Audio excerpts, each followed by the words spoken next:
Hi, everybody. Welcome today. We've had our challenges so far this morning, but it looks like we're getting started on time. So anyway, we're in good shape. Welcome today. Glad you're all with us. I'm very excited about today. We've got a lot of things going on, but before I get into the channel and some of the things we're going to actually talk about today, there's a couple things we want to cover and kind of bring you up to date on with a few things that the group is talking about here. Let me come over here and we'll get situated over here. I do like to sit down.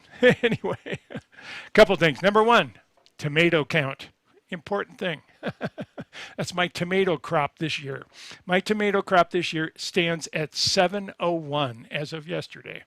Those are actually ripe tomatoes that we've taken off that are edible, not ones with holes in them or anything else. Those are absolutely perfect tomatoes. We're going for 1,000 this year. We'll see how it works. And of course, interesting part, I'm not that crazy about tomatoes. Anyway, well, glad you're here today. You may have seen the news too on something I wanted to share with you too. A while back, there was a piece of news and the group said, watch this. It's going to be really big. And that was when, just a few weeks ago or months ago, when we launched the James Webb Telescope. Well, we just got the first images back from the James Webb Telescope. And I have to say, so far, it just, it looks, it looks like any other thing that you'd see. But the detail on this and the ability to go back deep into space is absolutely incredible. They're pushing 13 billion years of light that they're trying to get to. There's only 13.7 in the universe because that's when the Big Bang happened 13.7 billion years ago. Light is still getting to us from that. So yeah, a lot of things going on. Okay, let's talk about virus for a second because we do have a new variant that is absolutely hitting the United States very hard, and I think it's hitting the rest of the world too. But I don't get reports from the rest of the world as much as I do from the United States. And that is the BA.5 variant.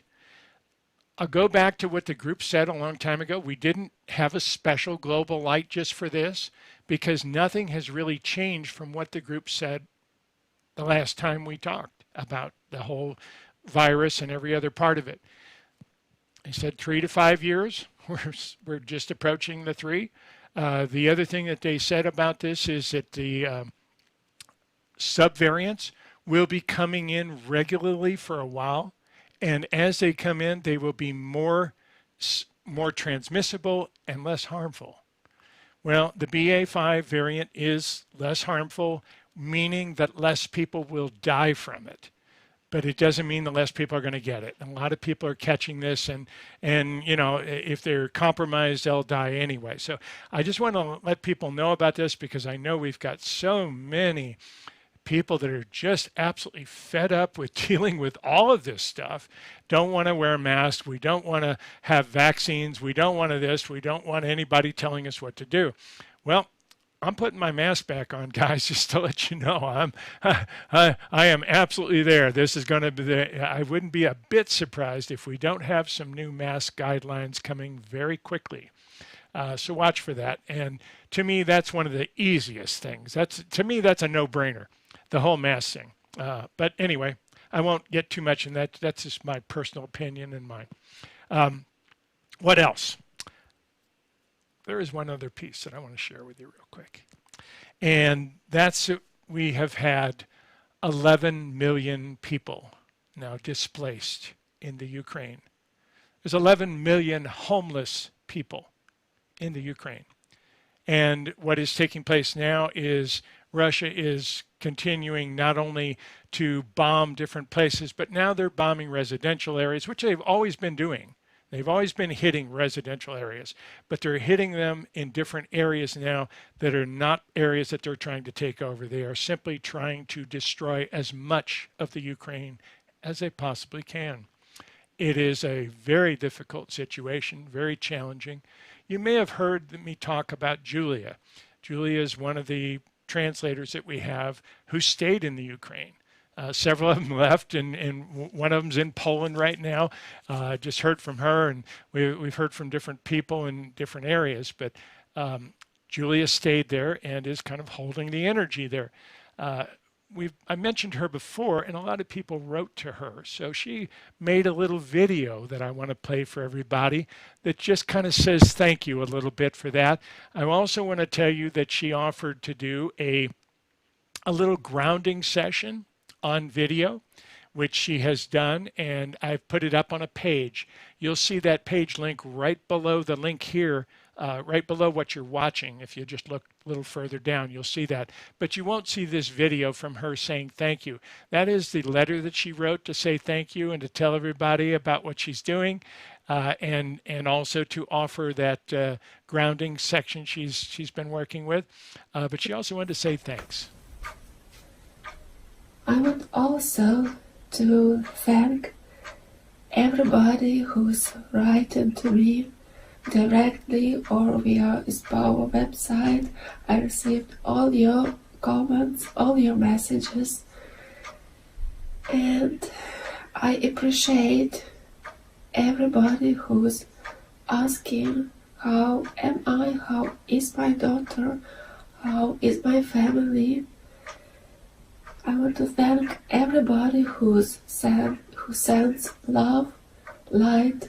Your support is very important. It touches my heart. And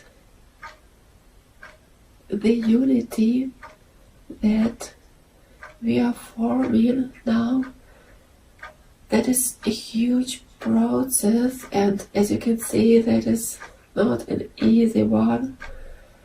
But I do feel this unity grounded right now on the planet, and I do feel it lights up our hearts, and we do build this huge web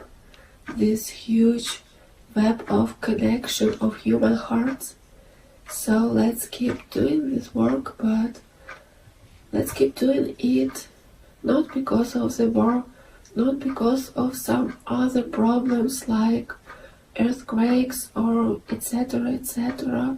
Let's do it not because of the problems. Let's do it not because of the fear. Let's just try. I know that it's not an easy task to us, to humans, but let's just try to build this connection from love. Only because we want to reach it, we want to remember this unity within our hearts. Because doing from the fear, acting from the fear, yeah, that is a huge motivator. But doing from love, that is the other step, that is the next step. So let's do this next step and form unity together, and let's be within our hearts. Let's remember who we are. Thank you for sharing this process, this huge, very significant process. Thank you for sharing it now with me, and that is an honor to be in this process here with all of you right now on the planet Earth.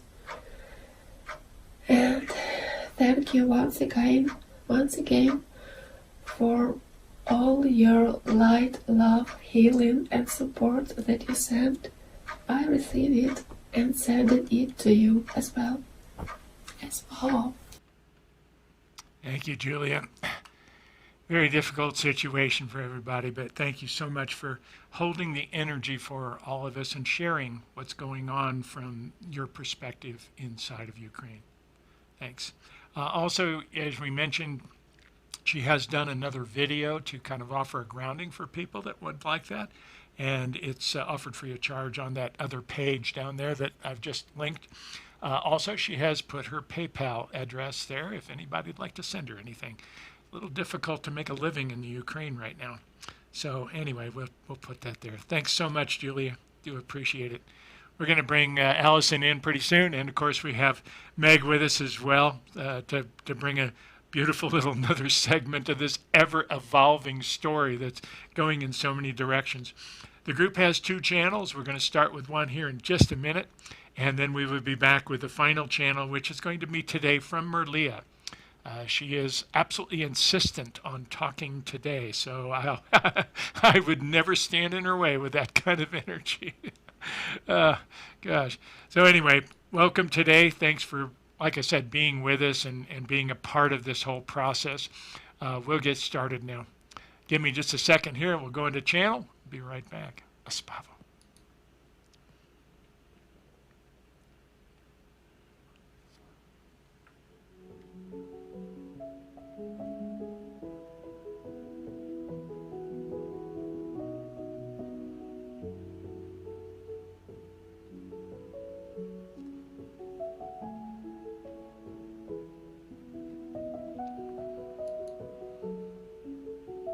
Greetings, dear ones.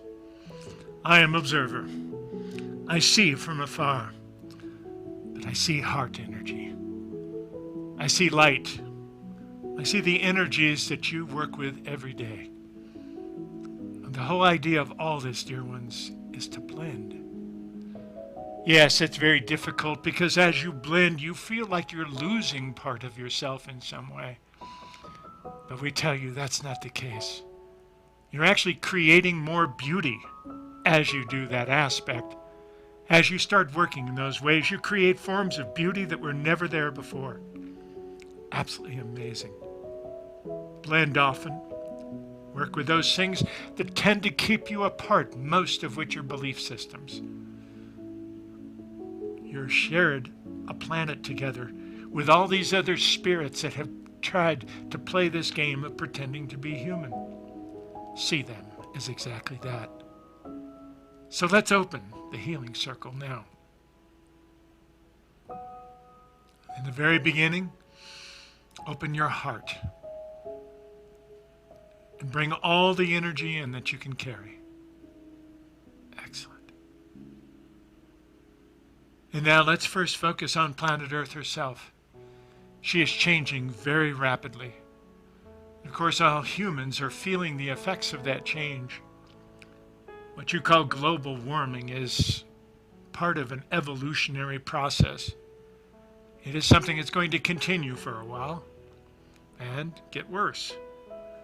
But we also tell you this part of this evolution does not mean the end of anything. It does mean the next step. It does mean the next connections. But right now, let's all hold hands and create a wonderful time bubble to where anyone who wishes to come into this time bubble at a later time certainly can.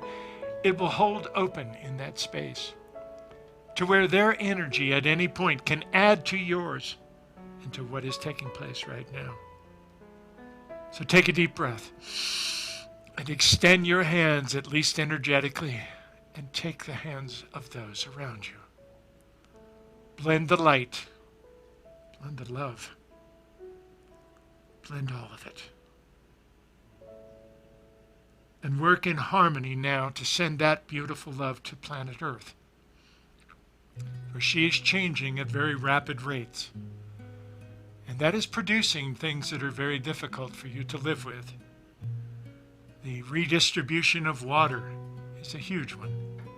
Certain areas getting way too much and certain areas not getting enough. And that will continue for a while until the earth finds a new balance. It's part of what that's about.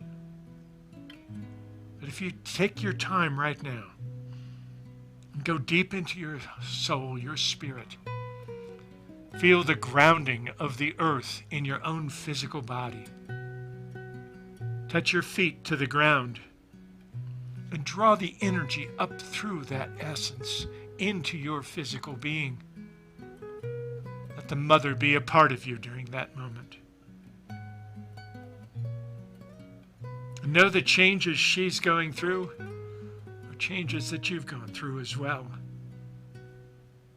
And by simply holding her hand, you can make her journey easier, which will, of course, make your lives much simpler, much less complex. Take a breath, dear ones. There is magic at hand. We tell you, there is much taking place that you do not see behind the veil. There are alignments taking place. And yes, some of them will reach critical moments where they have difficulties. But we tell you, there is help at hand. And that's underway now. You see, quite some time ago, we told you that there would be many leaving the planet. Early. They have now gathered on the other side of the veil to help. These master healers can create things that very few humans can. And now that they're on the other side of the veil, they are forming and connecting and blending their energy to make these next steps of humanity much easier, much more comfortable for a spirit pretending to be a human. Take a breath, dear ones. Well done. Know that you are never alone. We watch you every moment of every day. Yes, we see you step the wrong directions, you say. Yes, we see you take misdirections of energy. Yes, we see you step in the mud puddle once in a while, too. But the main thing about stepping in a mud puddle, don't stop, keep going. There's much more to this than you know.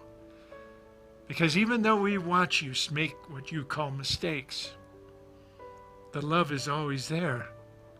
And in truth, there are no mistakes.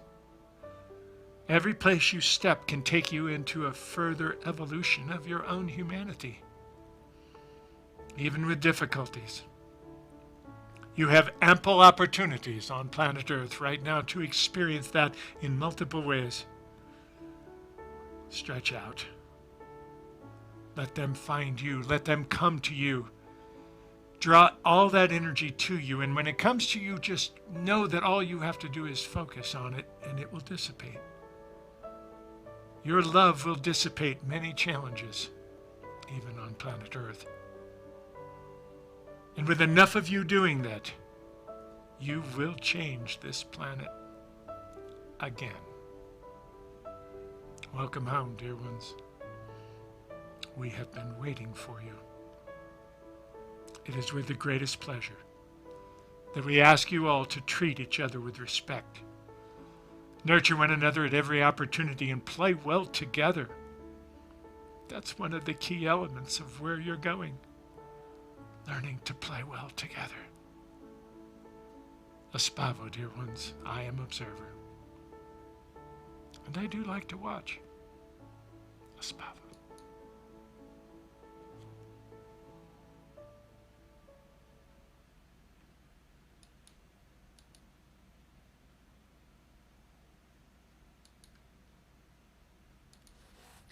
Hello and welcome to the part of the show in which I talk about the astrological winds that are coming our way for the next few weeks.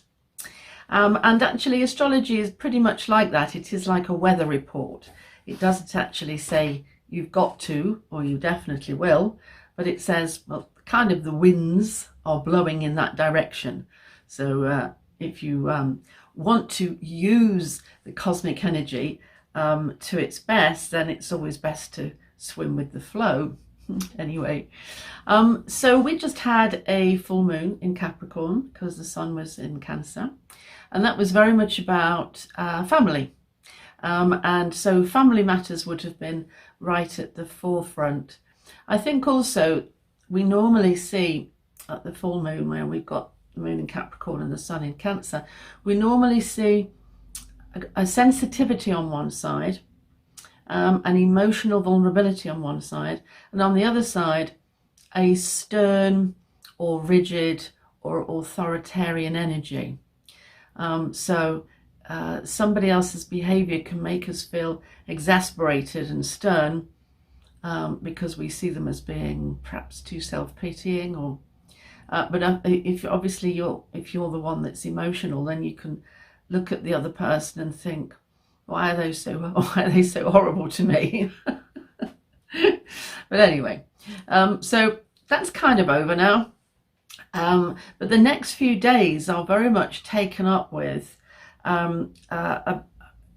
the Eris-Pluto square, which I've been talking about to you all year.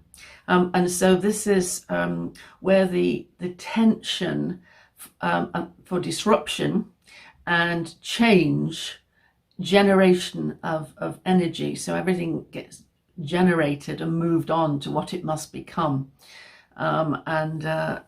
Pluto is it's really like the Hindu Shiva, the creator and the destroyer, so everything gets destroyed and created.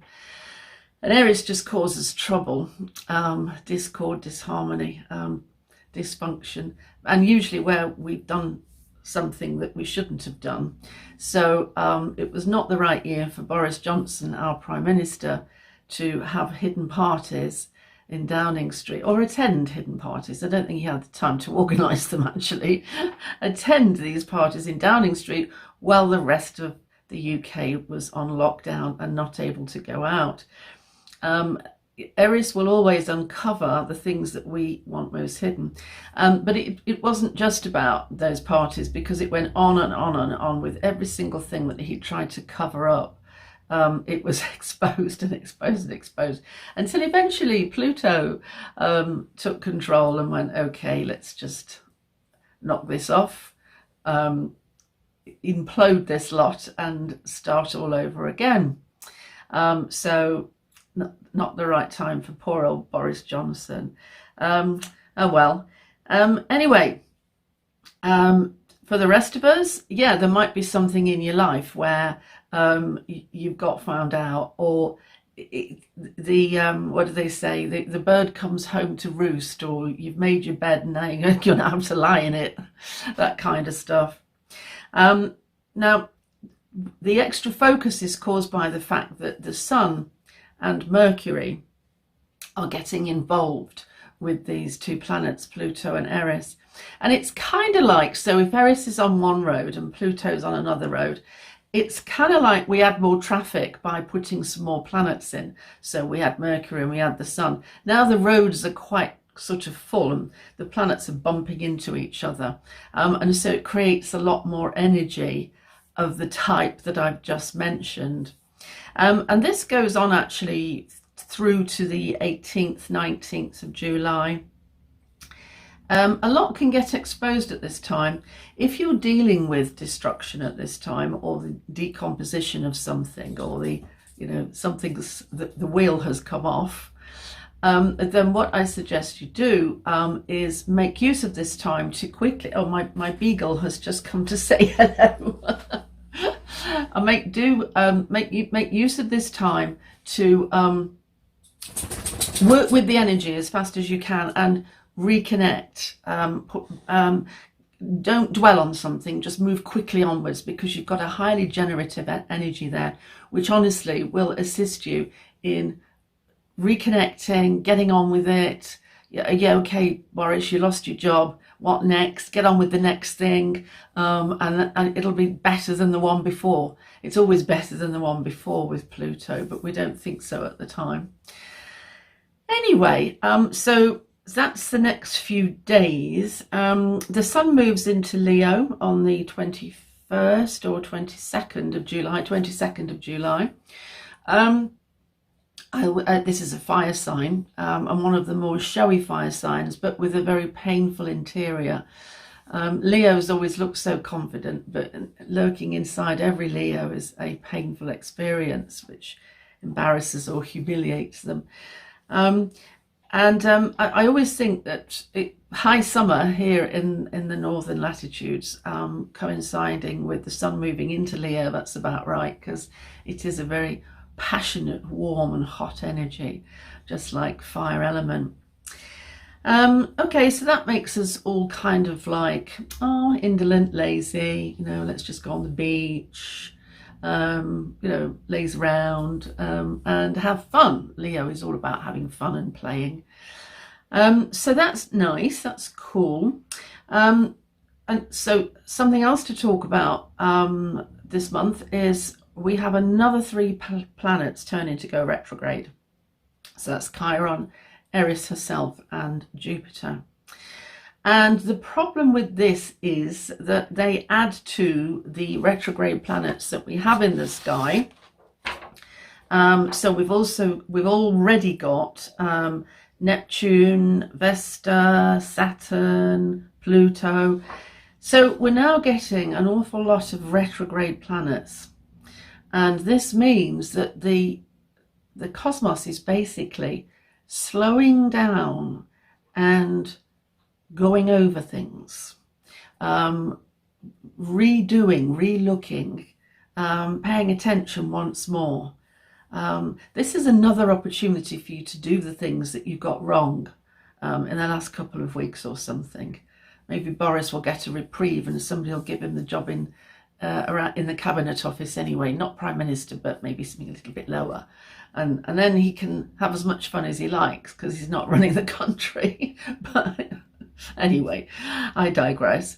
So you can see what I'm saying. I'm using him as an example. It's a chance to go over something, and this time to put it to bed in a better way.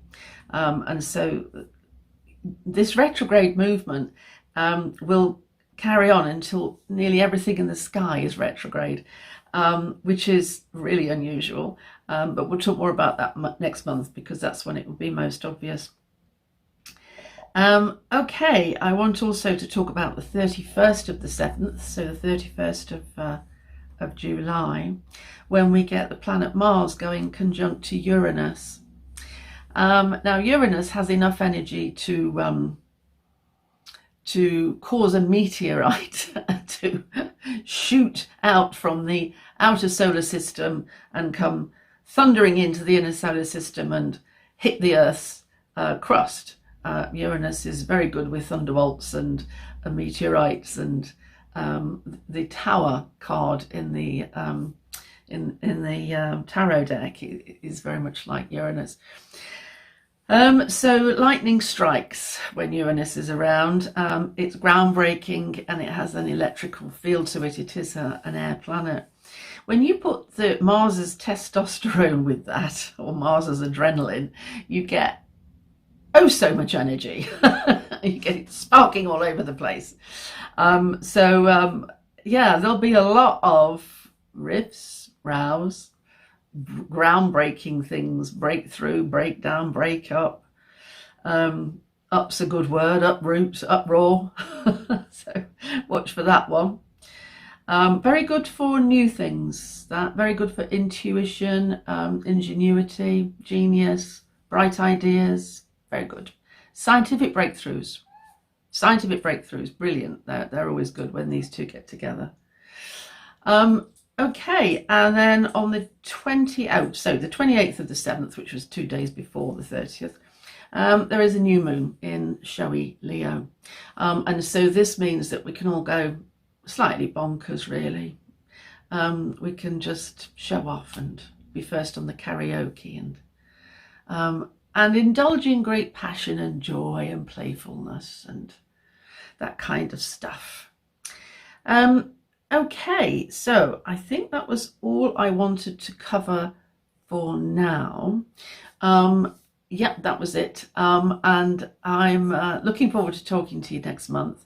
Please do remember, if there's anything you have a problem with, a relationship that's not working, or you don't understand something, or you hate your job, and you want a new career, then do just Google my name, Alison Chester-Lambert. I'm an astrologer, a psychological astrologer, and I would be very, very pleased to have a consultation with you. That would be great. You only need the one, and I've got like 100% success of people feeling better after they've spoken to me. So that's worth going for. And I would be thrilled to talk to you. We would speak on Skype. It has to be Skype because that matches my astrology software. We'd have a cup of coffee and then a natter and everything, talk about the weather, because I'm English, we always talk about the weather.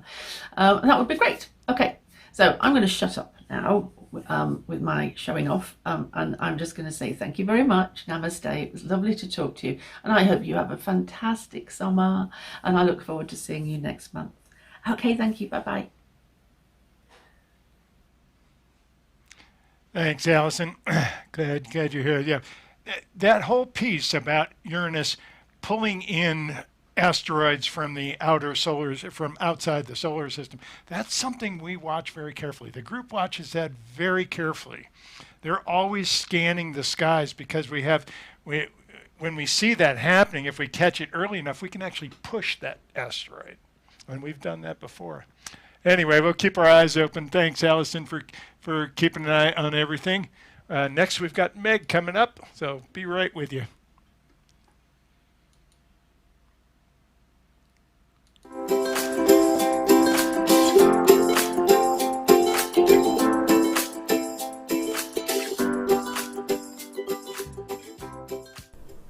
Hi everybody, so nice to be here with you on the GlobalLight broadcast for August. I am really excited to talk about today. Today I want to talk about karma and past lives. It's such a fascinating topic to consider, isn't it? We may have beliefs, and I think in this group we all have common beliefs about reincarnation and having experienced many, many, many lives. So therefore we have past lives. But wouldn't it be nice to be able to access some of those without having someone else tell us about them, but to have our own minds reveal just the right information for us specifically, because our subconscious mind has every memory of every lifetime we've ever lived stored, and we have access to it through hypnosis. So I want to talk about some of these benefits and really get you thinking about your life, about consciousness, about presence, about accessing information and the power that you really do have if you learn how to yield it. So first, let's talk about karma a little bit, because with reincarnation comes the conversation of karma. It's the checks and balances of life. I like to think of karma as our insurance policy for learning. It's never about punishment, and in the West, it's been misconstrued a little bit about that, especially through old religions. In other words, we have no power, we're being watched, checked, evaluated, and if we do something wrong, it feels like punishment. When we think of karma, and one of the types of karma, balancing karma, for example, what you do is done unto you, that's not a threat. You see, in the East, their philosophical view of karma is that we live multiple lives for the purpose of healing or eliminating our conditioned mind. Right? That's beautiful. It means we are constantly evolving, growing, expanding. It's about our spiritual growth. And as a result, we are healing that conditioned mind, those false beliefs that our ego tells us, that inner voice that tells us we're separate, we're not good enough, we don't belong, we have to prove ourselves. Our whole society has been built on false beliefs, hasn't it, when we start to really look at it? And the Western view is that we live enough lifetimes that our soul infiltrates our personality. And what's interesting about that is the personality does not reincarnate, right? Meg of 14th century Scotland, and I'll tell you about that past life regression later on today, was very different than Meg in 2022. So our programming is what reincarnates so that we continue to expand and grow. That's soul expansion. And karma is what keeps that in balance.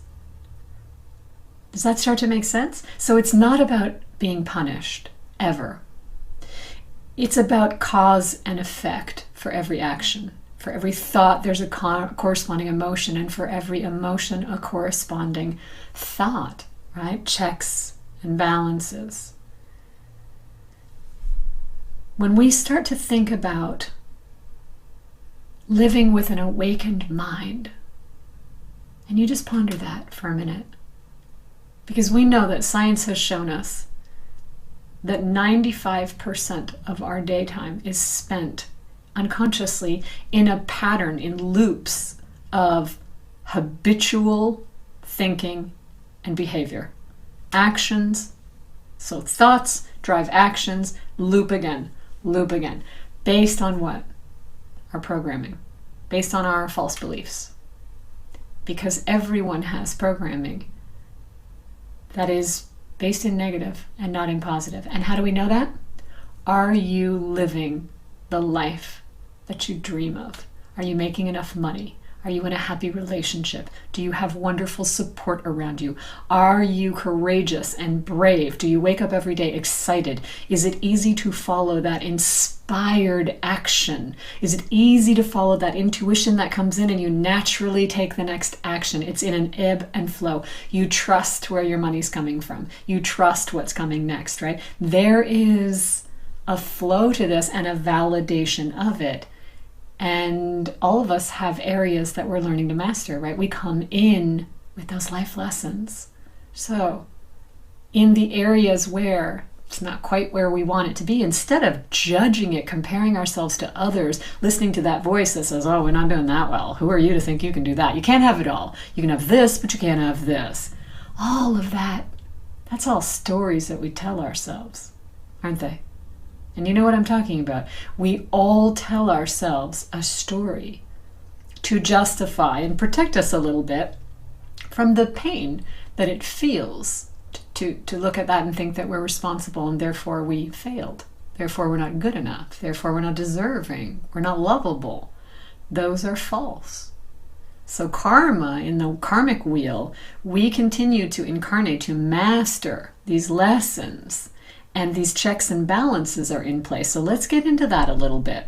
Actually, I want to tell you a story first. I live next door. My next door neighbors are Tibetans. And it's a father and daughter that live in the house right next door to us. And they are so very lovely. And in the beginning, when we first started living together, their Eastern philosophy to not harm anything because we don't want that karma, right? So we take conscious action. We try to be as conscious as possible through our day, making choices that don't impact others because we don't want that balancing karma of what you do unto others is done unto you. Again, not a punishment, but an awareness. When we begin to live awakened, doesn't that mean we start to take care of the earth, take care of its creatures? Respect the balance. We live here together. We have equal rights on this planet. We have equal rights as humans.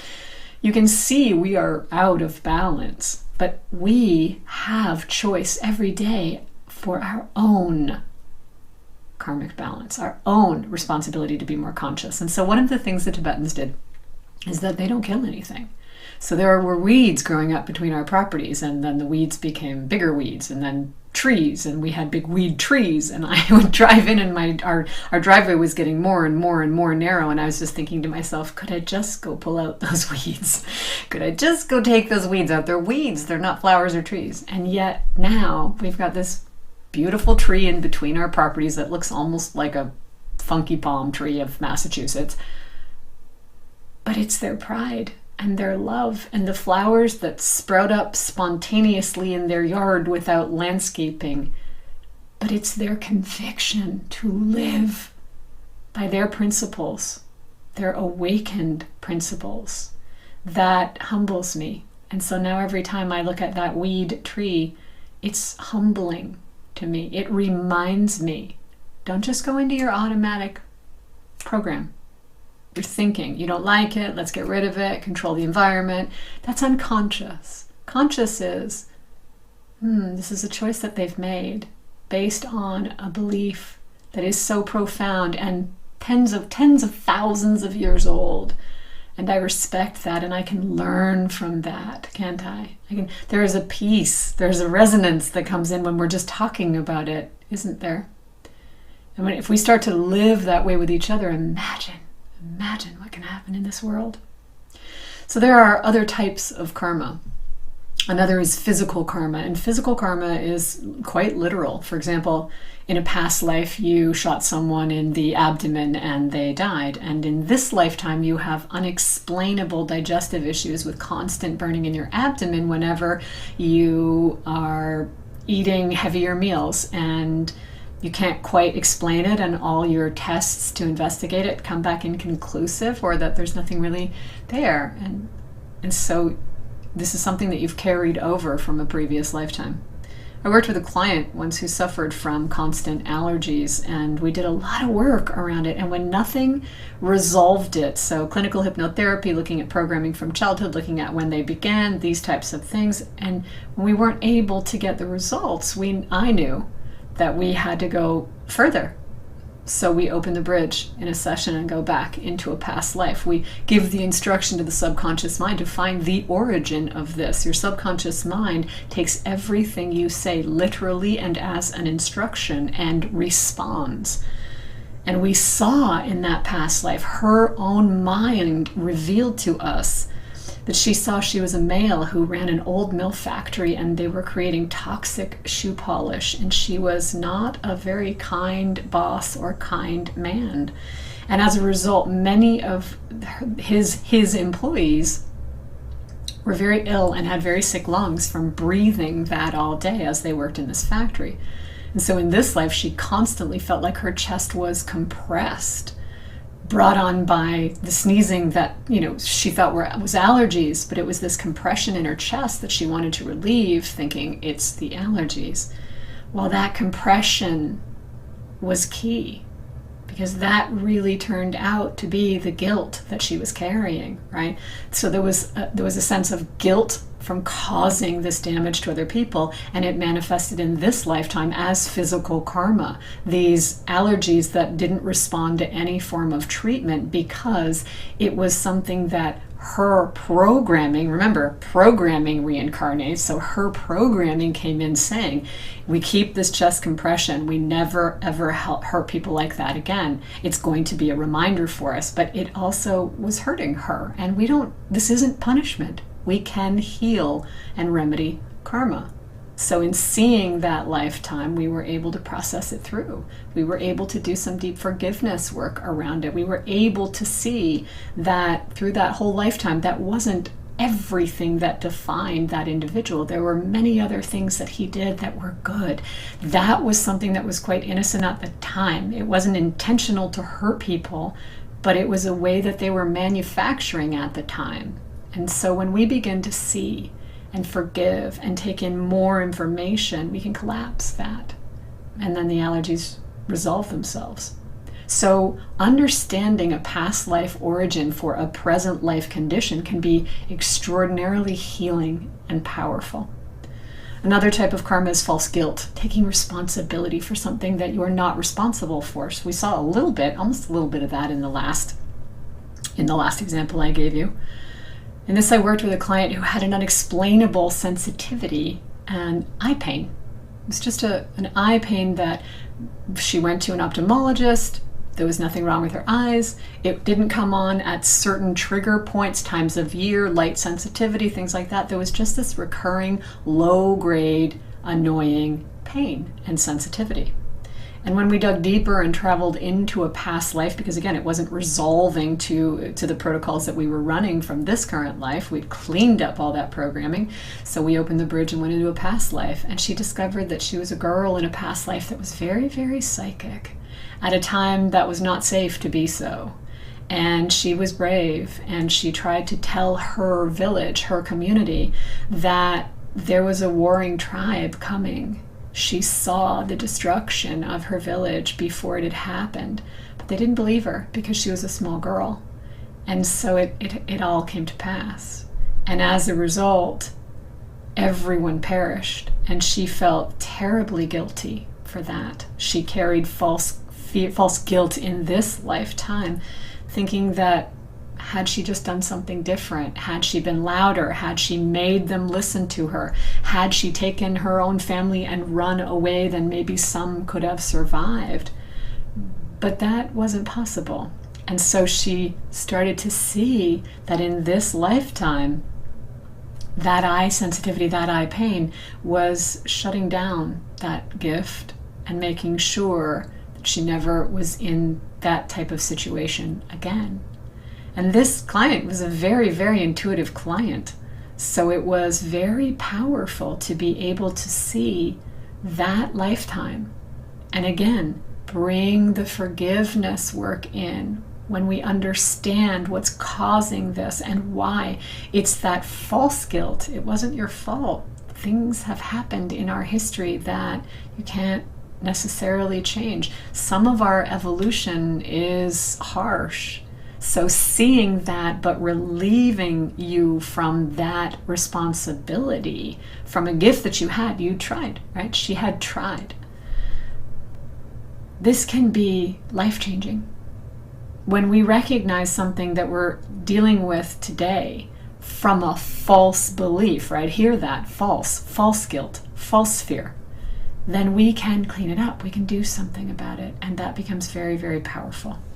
False fear is the next one. And false fear is so fascinating to study because we all know, have heard stories, if not know someone. I knew someone at work that was terrified of water, and yet he had absolutely no bad experiences in water. And back then he used to say, it's got to be from another life. And people used to make a joke about that. It's got to be from another life. But it's actually true. It's actually very true. So for example, you fell off a cliff in another life, and in this lifetime you are terrified of heights. I have a sister who is very uncomfortable with heights. She feels it calling her over, literally. And she's a smoker, so when she used to visit and she was on the balcony, she'd stand with her back against the wall as far away from the ledge as she could be, because she said, don't you feel it? Don't you feel the pull? It's like it's calling me over. Well, that comes from somewhere. And if it wasn't from an experience that caused trauma in this lifetime, like an almost fall or something scary when you were a child, then it comes from somewhere else. So I worked with a client that had a very, very unusual fear. And her fear was whenever she was in bodies of water, if she couldn't see, and she was only in very shallow, up to her ankles maybe, she had this very vivid fear of small fish biting her. And so as a result, she never really enjoyed vacations. She never really enjoyed traveling. You'd go on a beach holiday and she didn't want to go in the water because she'd always have this vivid imagery of these small fish biting at her feet. And so again, when we traveled into the past life that was the origin of this fear, your subconscious mind takes the instruction and goes specifically to that lifetime. And she saw that she was once a fisherman on a very large fishing rig out in the ocean. And the crew would catch the fish, and they would catch large fish, but they would also net all these small fish and bring them in and store them in freezers down below the deck. And then the captain would drive the boat in, and they would collect their earnings, and he would pay all of the other fishermen. And so she was one of the fishermen. And in that lifetime, the net, as it brought in thousands of fish, something broke in the functionality of how the mechanics worked, and all the fish spilled out, and she slipped and was lying down as a fisherman, as a man, and all the fish started biting at him. So biting at his legs, biting at his arms, biting at his feet.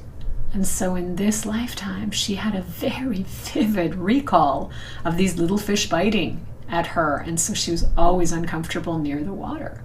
So you can see that there was this, it's false because it's not from this life, but it's a very valid fear that came from a previous life's experience that left programming, left a belief in the subconscious mind, don't go in the water. Because the subconscious mind generalizes. So in her programming, it was anytime you're near the water, you could be bitten by all these fish. When we collapse that fear, when we reprogram that and work with the new positive suggestions, the fear dissipated. It took time. It took her a few months to get past that, but then she just slowly, baby steps. And just a couple of weeks ago, she sent me a picture where she has signed up to go deep water diving, which is amazing. So we can overcome things that we carry based on how karma overviews our lives. So we can actually remedy our karma. How we do that is really quite amazing, because karma is based on our thoughts, our actions, our words, and our emotions. So in the same way that in past lives, actions, words, situations can cause these beliefs, we can unravel those beliefs with the same applications, right? So what has created a negative, we reverse and create a positive. Now, how past life shows up is always very vivid. When you have recurring dreams, or when you have a dream, there are markers, there's criteria that let you know it's from a past life.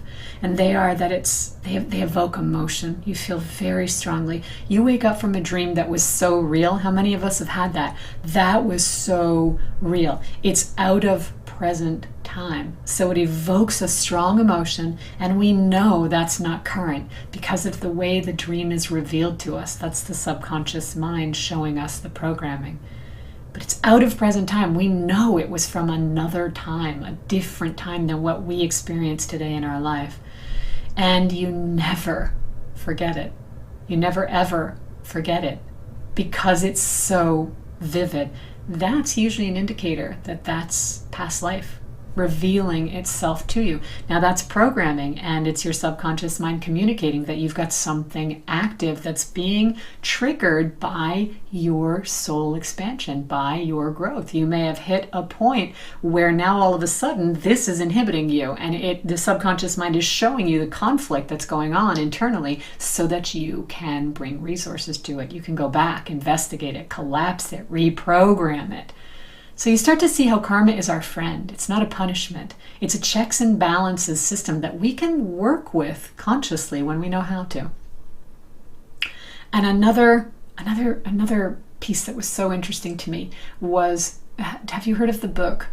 It's called Soul Survivor. This book has been verified by scientists. It was the story of James Leninger. And he's the subject. He's a well-known American child reincarnation case. And at the age of two, James was having frequent nightmares of being trapped in a burning plane that was crashing. So vivid emotion, out of present time, absolutely unforgettable, right? Meets the criteria for past life. In further statements to his parents, he said that he'd been shot down in a plane near Iwo Jima, and he had been based on a ship named Natoma. And he had a best friend named Jack Larson. Now, these are verifiable details that James had told them. So his parents started investigating this. And it turned out that these were factual. In fact, they actually flew over because Jack Larson was a vet who was still alive. I don't believe he is now, but at the time he was well into his 90s. And James Leninger met Jack Larson. And as soon as he saw him, he knew his nickname.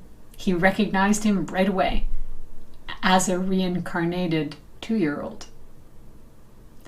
So he had remembered his past life where he was an American pilot killed in action in March of 1945.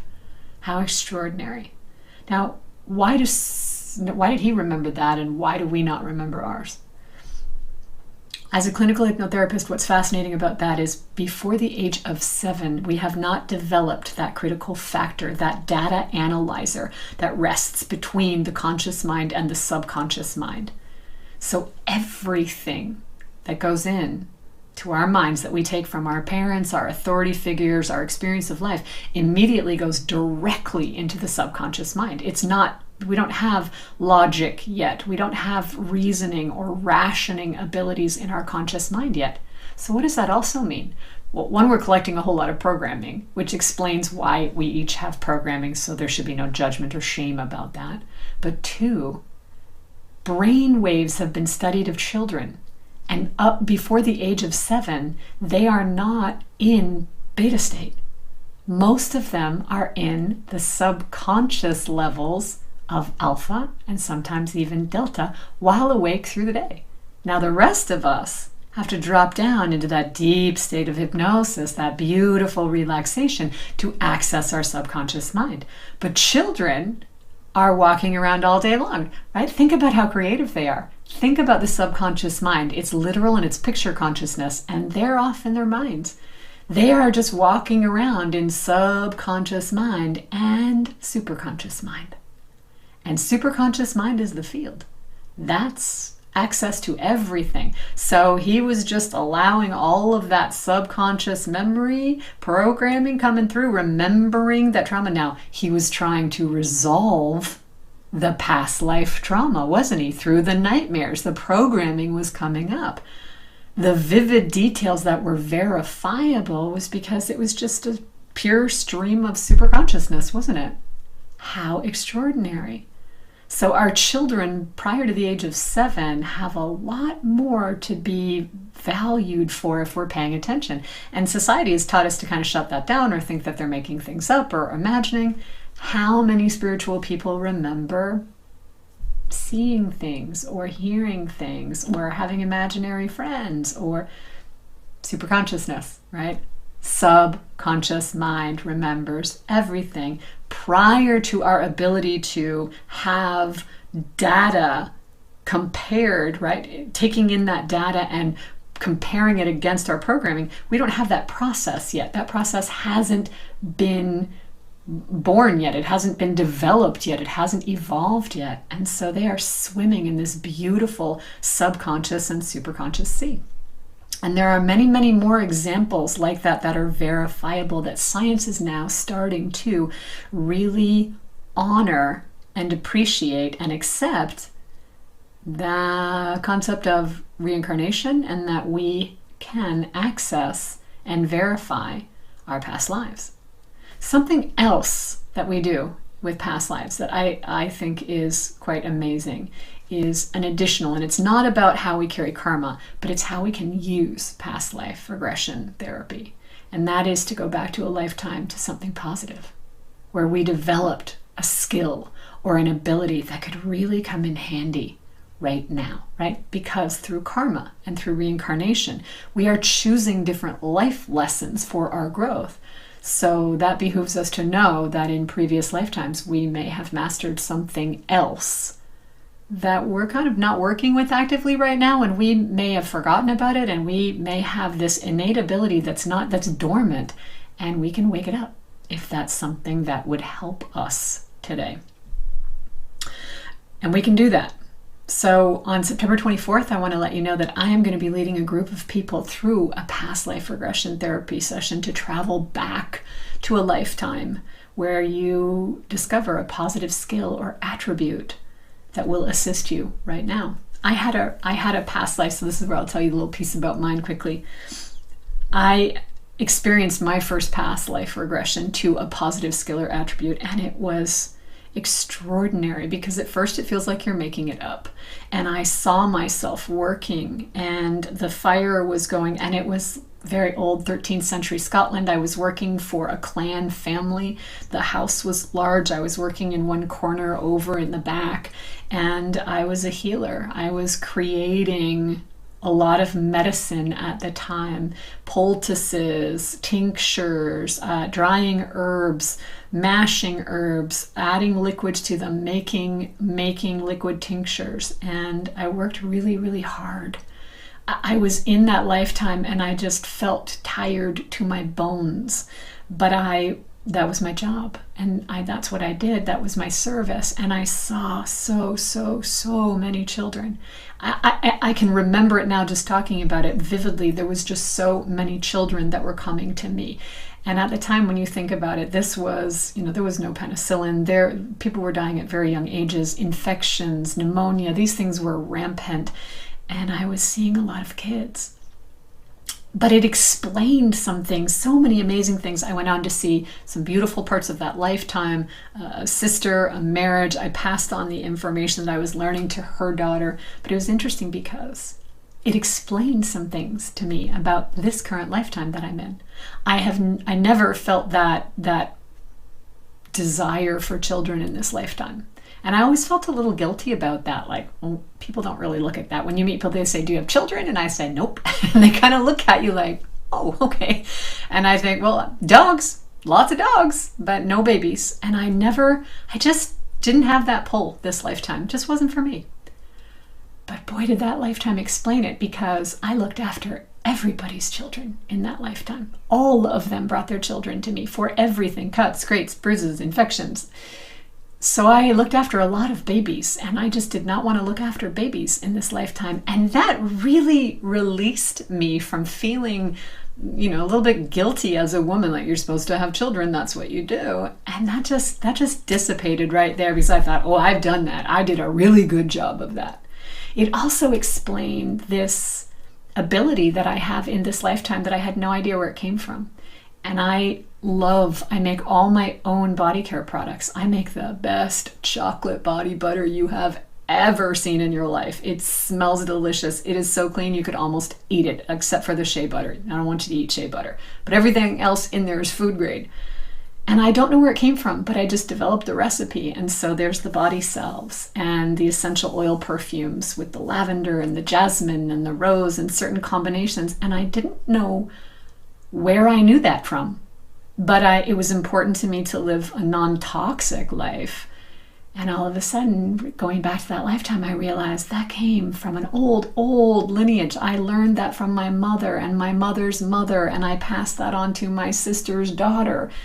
And so it was extraordinary for me to understand where this came from, and that I am part of that lineage, and so that you have access. So now here's where it gets interesting. You have access to go back and look around at that lifetime as often as you want. You have access to go back and have conversations and pick up more of those skills and bring them into this lifetime.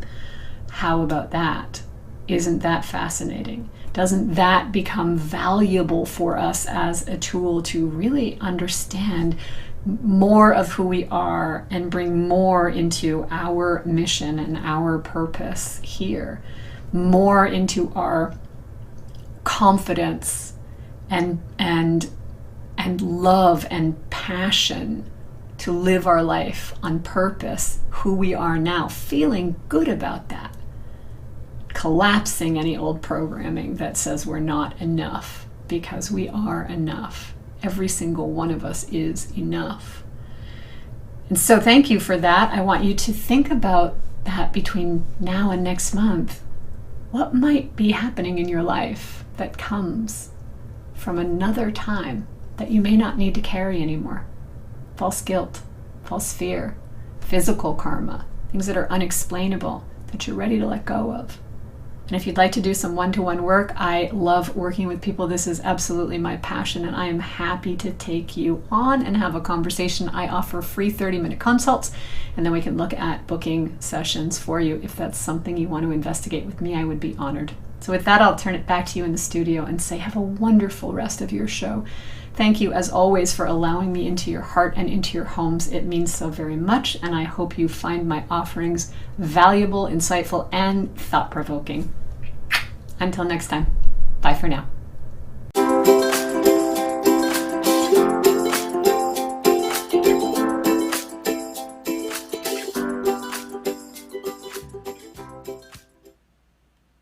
Thank you, Meg. Incredible. Chocolate body butter? Oh, we're going to have to talk. I don't know. You got my attention with that one. Also, the 7-year-old. I have to say, I've studied hypnosis a lot myself, but I did not know that. At 7 years old is when you start getting the data line, so to speak, in line with it. That's fascinating. Anyway, thanks so much for that, Meg. And Meg is a clinical hypnotherapist and does private sessions with you over the internet, as well as Alison. Alison is a psychological astrologer, and she has an incredible approach. You can also catch Alison on BBC quite a bit. She does a segment on BBC fairly regularly. So anyway, thank you all for that. We're going to step into the final channel from the group here in just a minute. But before we do, I want to tell you a little bit of what's going on here with our processes here at Espavo right now. We have two separate segments that we're working with. The main one is the empowerment stream. That is the continual class that goes from one sector to the other. Now, each month we focus on different topics, and we'll tell you the topics and let you know what that is, so that you can go in and you can just buy that 1 month if you want, or you can get in for 3, 6, or 9 months, or 3, 6, or 12 months to do that. And each one you get in, of course, you get discounts. The kicker is you can cancel at any time. So we'd like you to come and experience the empowerment stream. That is the big one for us. The empowerment stream has been going through an entire series called the Creator Series.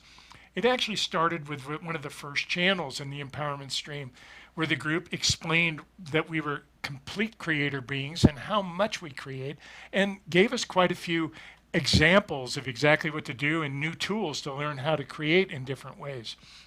With that seminar, we started the empowerment stream and have gone through different aspects. And to me personally, it almost feels like they give me things to hold up for you to create. Almost like I can give you this here idea here and you can create it. It's been magical, some of the things that they've pulled up and come with. But we're coming to an end to that series. And starting next week, we're going through the final aspect of the Creator Series. And that will be actually a whole process of the Light Challenge. This is actually, we're going to be for 3 different days. We're going to challenge you with different things to do to actually help you move forward in your own evolution and your own work. It's great if you take these courses, but this is a way to put them into use very specifically. So you'll have options of what you want to do. Obviously, it's a free choice planet, but we do want to invite you to that because that is the close to the entire Creator Series that we've been working with since the beginning of the empowerment stream. Right after that, we go straight into the Tools series.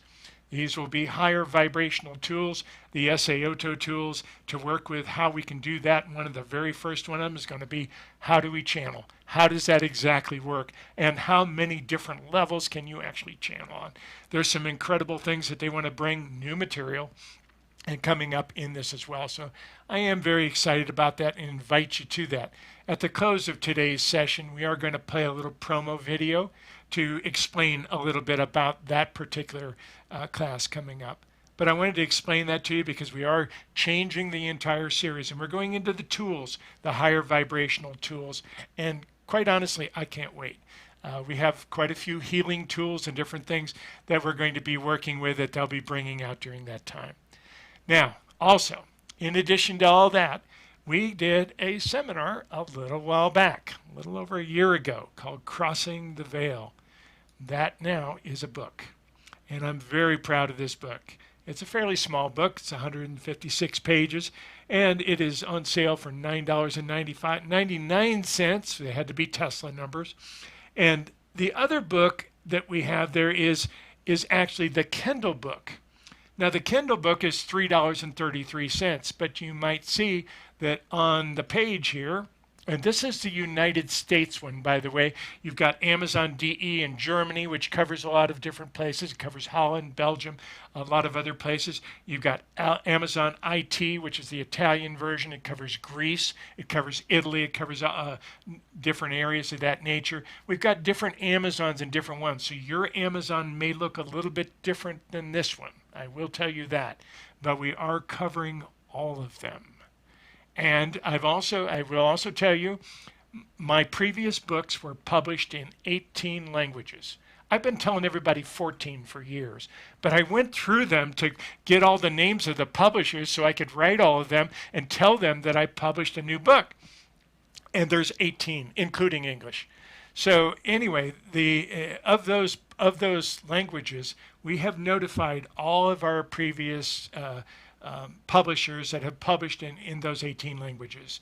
And if I do not get responses from them, we're going to publish them anyway. We're going to ask some of you to translate them and some of our own translation teams to translate them and publish them, because quite honestly, the book industry has changed. And things are on a different level now. So we're writing to them first to see if they want to publish the books, and I've got all of them except Japan. I couldn't read the Japanese book to tell where it was. So if any of you know the Japanese publisher that published my books, write to me, please. I'd appreciate it.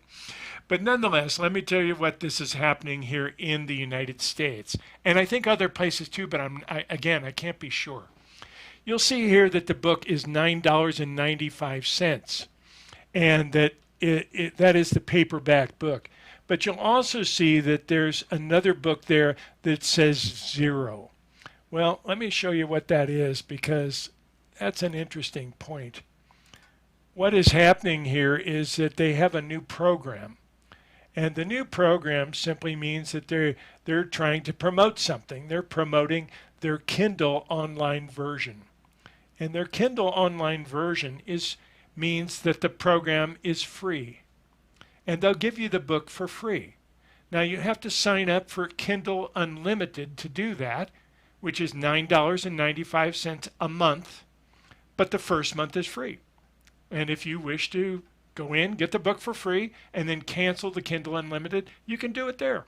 If not, you'll have to go down below in this really tiny print and click on that in order to buy the book at $3.33 in the Kindle version. And by the way, in the Kindle version, you do not necessarily have to have a Kindle.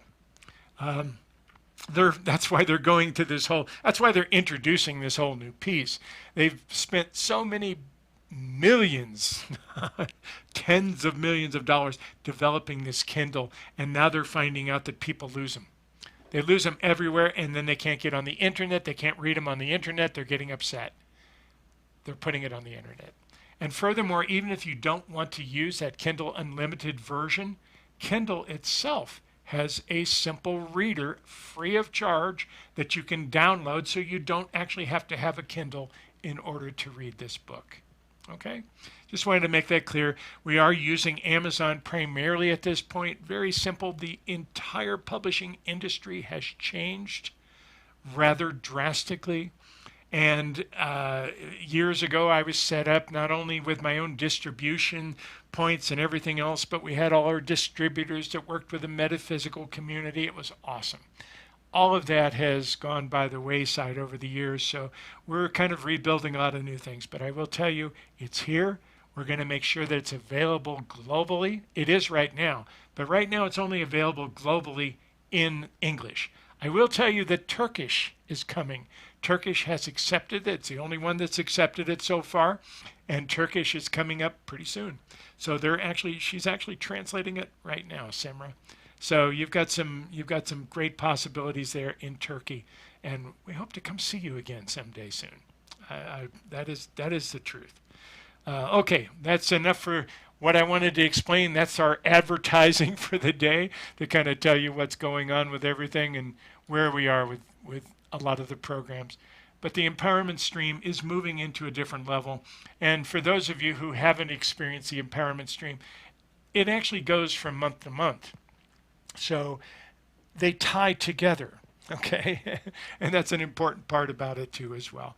But anyway, I'll be back in just a moment. I'm just going to take a brief time out because the group really wants to get into this, and we are running a little bit long today.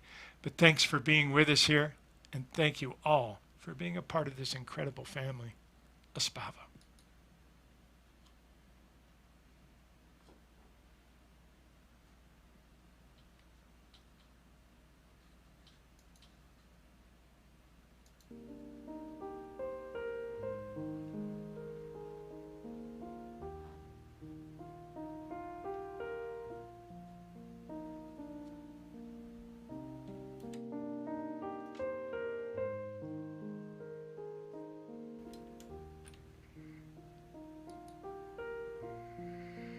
Greetings, dear ones. I am Merlia.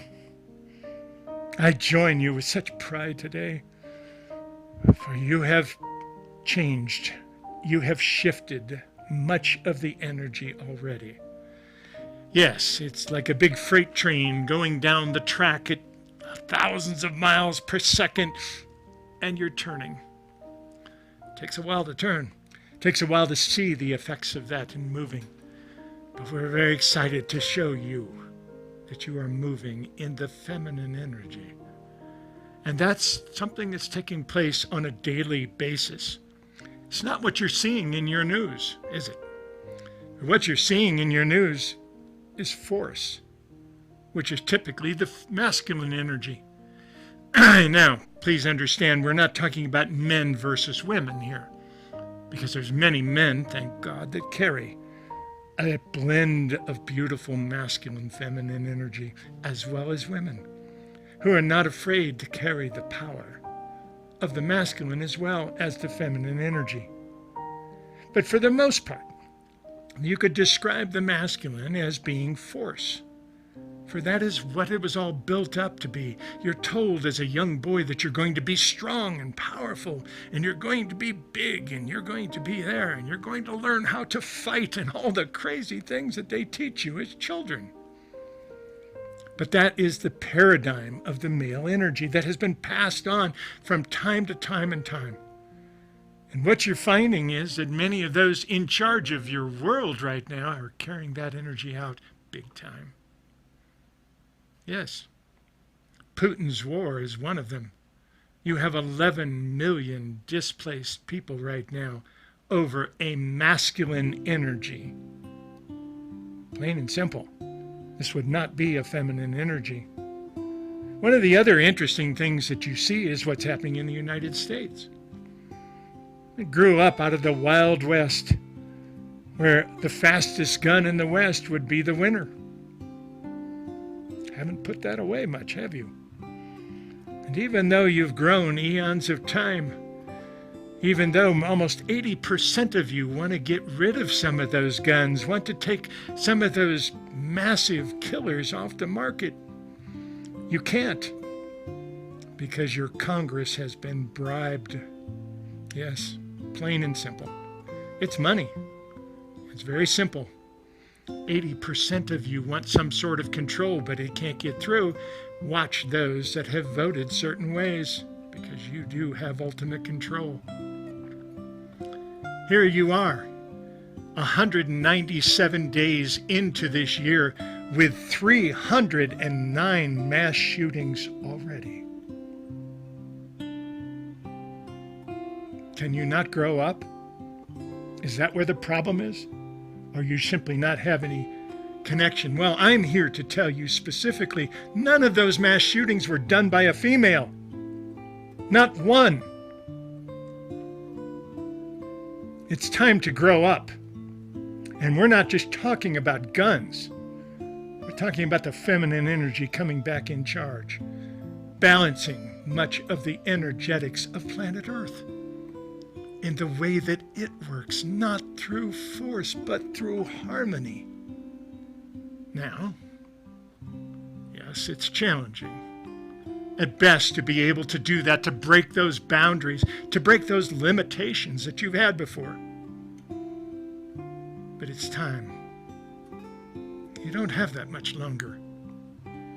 You're seeing how difficult life is getting with the rules that you have in place. And we're not just talking about guns or war or anything else. We're talking about the masculine energy of force ruling your planet. When you're done with that, there's another energy that's ready to take over. Not by force. That's the interesting piece. It's there now. Just simply stand up and hold your hand up as one of those who are there. Whether you're masculine, feminine, doesn't make any difference at that point. You are ready for change, and it's time. It won't happen overnight. Nothing does. But the feminine energy is way in the background for far too long, dear ones. It is absolutely time to stand up and take your power in the feminine energy, whether you're masculine or feminine, whether you're a male or female, it doesn't make any difference. The masculine energy is completely out of control on your planet.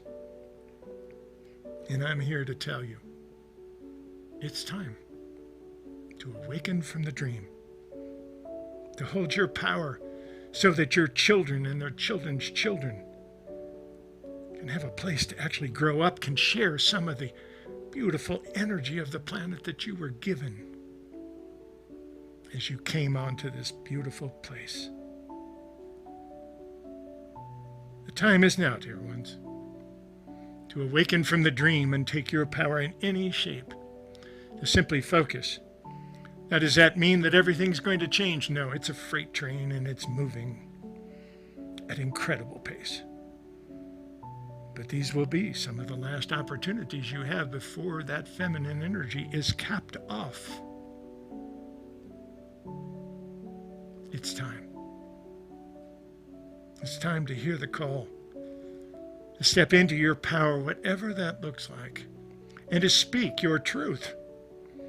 Many that don't speak their truth because they're afraid of what others will think. It's time to open your mouth. Are you always right in your truth? No, of course not. You're evolving just like everyone is. But nothing happens if you're quiet. Welcome home, dear ones. And with that, we tell you, you have been here before. There have been times, dear ones, where sections of planet Earth, and we say that because you are a multi-dimensional planet. There are basically 11 of you existing in this moment, all doing different things, even going by different names, having different relationships, having different jobs, having different connections, all taking a part of your spirit and having a different experience in that. And there are parts of planet Earth in other dimensions that have made that shift to where they're not completely controlled. And it's not about controlling with the feminine energy. That would be just as much out of balance as you are right now. But there is a balance that's possible. And that has already happened in one of your other dimensional levels of planet Earth and is about to happen in another one. Where will planet Earth in your dimension be? Will you fall in as the 11th one to fall in line, or will you be one of the early ones to awaken from the dream? And to pull a balance into your reality that you may have never thought of before. Welcome home, dear ones. We tell you the feminine energy has so much more power, but it is not through force. But it is time. Connect up. Speak your mind. Speak your heart. Even speak your fears, dear ones, because once you lay them out there, you can eradicate them. Follow your heart and your own harmonies and apply them in the world around you in every moment of every day. And you'll start to see planet Earth changing, shifting toward a gentler, more common place to be. Not fighting for survival anywhere. There are parts of your planet that have already made that switch. It's so beautiful and so calm. I tell you, in your dimension, you don't even know what peace looks like. It's been a long time. But when you're ready, follow that heart. Know that it's all there waiting for you. Because you are the greatest angels that have ever lived. And with that, we leave you for the time being. It's now in your hands, dear ones, to take this energy and create the highest potential that you can create, knowing that you are greatly loved. There are billions of souls on this side of the veil, right behind you, pulling you, encouraging you to step into your magic now. Welcome home, dear ones. And with that, we leave you. It is with the greatest of honor that I greet you in this way. I ask you to treat each other with respect, nurture one another, and play well together. I am Merlia, the feminine aspect of Merlin, and I love you dearly. Welcome home. Espava.